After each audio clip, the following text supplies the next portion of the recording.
அன்பர்களே வணக்கம். நாம் இன்னைக்கு வீடியோ பதிவில் எந்த மாதிரியான தகவலை பார்க்க போகிறோம் அப்படின்னு பார்த்தீங்கன்னா, அதாவது நேற்றைய இரவு பார்த்திங்கன்னா குரு வழியில் வந்திருக்கக்கூடிய மாந்திரீக ஓலைச்சுவடியை நம்ம படித்து பார்க்கும்போது ஒரு அற்புதமான ஒரு மந்திரம் கண்ணில் பட்டுச்சு. இந்த மந்திரத்தை கண்டிப்பாக மக்களுடைய மத்தியில் நம்ம கொண்டு போகணும் அப்படிங்கிறது எனக்கு மனசுக்குள்ளே ஒரு ஆர்வம் வந்துச்சு.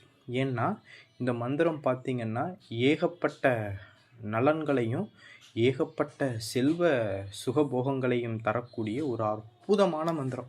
இந்த மந்திரத்தை நம்ம வெளிப்படுத்தும் போது நம்ம சேனலில் நம்ம போட்டோம் அப்படின்னா இதை பார்த்திங்கன்னா இது மேலே ஆர்வம் கொண்டு ஒரு சில பேர் என்ன செய்வாங்கன்னா கண்டிப்பாக இந்த மந்திரத்தை சொல்லி பலன் அடைவாங்க, பயன் பெறுவாங்க அப்படிங்கிற நோக்கத்தில் இந்த இதை ஒரு வீடியோ பதிவாக போடுவோம் அப்படிங்கிறத மனசில் நினச்சி இன்றைக்கி இந்த வீடியோ பதிவை உங்களுக்கு நான் போடுறேன்.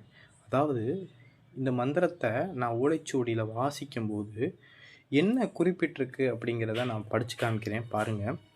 ஓம் க்ளீம் க்ரீம் ரீங் சிவ சிவ என்று மந்திரம் உண்டவருக்கு பூ உலகில் குபேரன் யோகம் சித்திக்கும் அப்படிங்கிற இந்த வார்த்தை கண்ணில் பட்டுச்சு. சரிங்களா? இந்த மந்திரத்தை நான் வாட்சி காமிக்கும் போதே இந்த அர்த்தத்தை நான் படித்து சொல்லும் போதே உங்களுக்கு புரிஞ்சிருக்கும். குபேரனை போல் வாழ்வதற்கு உண்டான யோகம் நம்ம வாழ்க்கைக்கு கிடைக்கும் இந்த மந்திரத்தை சொல்லி.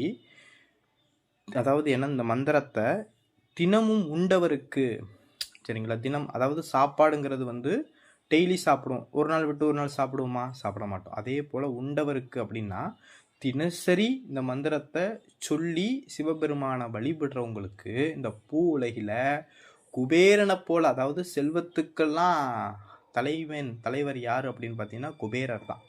சரிங்களா? குபேரனை போல் வாழ்வதற்குண்டான யோகம் இந்த பூ உலகில் கிடைக்கும் இந்த மந்திரத்தை சொல்லி வழிபடுறதுக்கு அப்படிங்கிறத சொல்லப்பட்டிருக்கு. அப்போ நான் அந்த மந்திரத்தை நான் வாட்சி பார்க்கும்போதே ஒரு சில விஷயங்கள்லாம் எனக்கு புரிய ஆரம்பிச்சிச்சு. நம்மளுடைய குருமார்கள், நம்மளுடைய முன்னோர்கள் பூ உலகில் இந்த மாதிரிலாம் இதெல்லாம் பயன்படுத்தி இப்படிலாம் செல்வத்தை நம்ம செல்வத்துடைய அருளை செல்வத்தை நம்ம பெற முடியும், அதுக்குண்டான யோகங்களை நம்ம பெற முடியும் அப்படிங்கிறது பார்த்திங்கன்னா ஓலைச்சுவடிகளில் மந்திரங்கள் வடிவில் நம்மளுடைய முன்னோர்கள் கொடுத்து வச்சுருக்காங்க. ஏன்னா நம்மலாம் பயன்படுத்தணும் அப்படிங்கிற அந்த நோக்கத்தில் தான் இந்த இதெல்லாம் ஓலைச்சுவடியிலேயே நம்மளுக்கு முன்னோர்கள் கொடுக்கப்பட்டிருக்காங்க. சரிங்களா? இதை பார்த்திங்கன்னா முழு நம்பிக்கையோடும், சரிங்களா, மன வலிமையும் முழு நம்பிக்கையோடும், சும்மா ஏனோ தானே மந்திரம் சொல்லி வழிபடுறதுனால ஒரு பயனும் கிடையாது. சரிங்களா? மந்திரத்து மேலே முழு நம்பிக்கை வச்சு இந்த மந்திரத்தை சொன்னால் எனக்கு குபேரனை போல் வாழக்கூடிய அந்த யோகம் கிடைக்கும் அப்படிங்கிற முழு நம்பிக்கையை மனசில் வச்சு இந்த மந்திரத்தை தினந்தோறும் ஜெபித்து வருபவனுக்கு கண்டிப்பாக குபேரனை போல் வாழ்வதற்குண்டான யோகம் கிடைக்கும் அப்படிங்கிற மாதிரி சொல்லப்பட்டிருக்கு. சரிங்களா? கண்டிப்பாக இந்த பதிவை எல்லாருமே பயன்படுத்துங்க. அதே போல் ஒரு மந்திரத்தை அதாவது இந்த ஒரு விஷயத்துக்கும் ஒரு பீஜங்கள் இருக்கும். செல்வத்துக்குன்னு ஒரு பீஜம், ஞானத்துக்குன்னு ஒரு பீஜம், நம்மளுடைய வேண்டுதலுக்கு தகுந்தாற் போல் ஒவ்வொரு வேண்டுதலுக்குமே ஒரு பீஜங்களை நம்மளுடைய குருமார்கள் சொல்லி கொடுத்துட்டு போயிருக்காங்க. அந்த இதை மந்திர வடிவங்களில் நம்ம சொல்லும்போது அதுக்குண்டான இப்போ செல்வம் கிடைக்கணும் அப்படின்னு சொல்லி அந்த மந்திரத்தை நம்ம சொல்லும்போது பிரபஞ்சத்துக்கு போய் அந்த மந்திரத்துடைய வைப்ரேஷன் பிரபஞ்சத்துக்கு போய் நம்மளுக்கு அதுக்கு செல்வத்துக்கு உண்டான அந்த வழிகளை கிடைக்க செய்யும். இதுதான் மந்திரத்தினுடைய சக்தி. சரிங்களா? அதே போல் மந்திரத்தை சொல்லியே ஏகப்பட்ட விஷயங்களை நம்மளால் சாதிக்க முடியும். என்னென்னா எல்லாமே இந்த பிரபஞ்சம் கொடுக்கறது தான், இந்த பஞ்சபூதம் கொடுக்கறது தான்.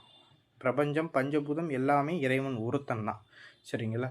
அவங்க கொடுக்கறது தான். அப்போனா அதை அறிஞ்ச சித்தர்கள் முன்னோர்கள் என்ன செஞ்சிட்டாங்கன்னா இந்த விஷயத்தை அடையணும் அப்படின்னு இதற்கு உண்டான பீஜங்களை மந்திரங்களை உச்சரிக்கும் போது அதனுடைய வைப்ரேஷன் பிரபஞ்சத்துக்கு போய் நம்மளுக்கு தேவையான விஷயத்தை கொடுக்குது. சரிங்களா? இதுதான் மந்திரத்தினுடைய வலிமையும் சக்தியும். சரிங்களா? அதே போல் இந்த மந்திரத்தை எல்லாருமே பயன்படுத்துங்க. சரிங்களா? இந்த மந்திரத்தை தினசரி நீங்கள் வழிபட்டுட்டு வந்தீங்க அப்படின்னா வறுமைங்கிறது இருக்காது. பணம், செல்வாக்கு இந்த மாதிரி விஷயங்கள் ஏதாவது ஒரு வழிவகையில் உங்களுக்கு வந்துக்கிட்டு இருக்கும். சரிங்களா? அதனால தான் குபேரனை போல் வாழக்கூடிய அந்த யோகங்கிறது கிட்டும் அப்படிங்கிறது சொல்லப்பட்டிருக்கு. சரிங்களா? இந்த வீடியோ பதிவு பிடிச்சிருந்துச்சு அப்படின்னா நம்மளுடைய சிவருத்ர மகாகாளி அல்வாக்குப்பிடம் யூடியூப் சேனலை சப்ஸ்கிரைப் பண்ணாதவங்க சப்ஸ்கிரைப் பண்ணிக்கிங்க. நன்றி, வணக்கம்.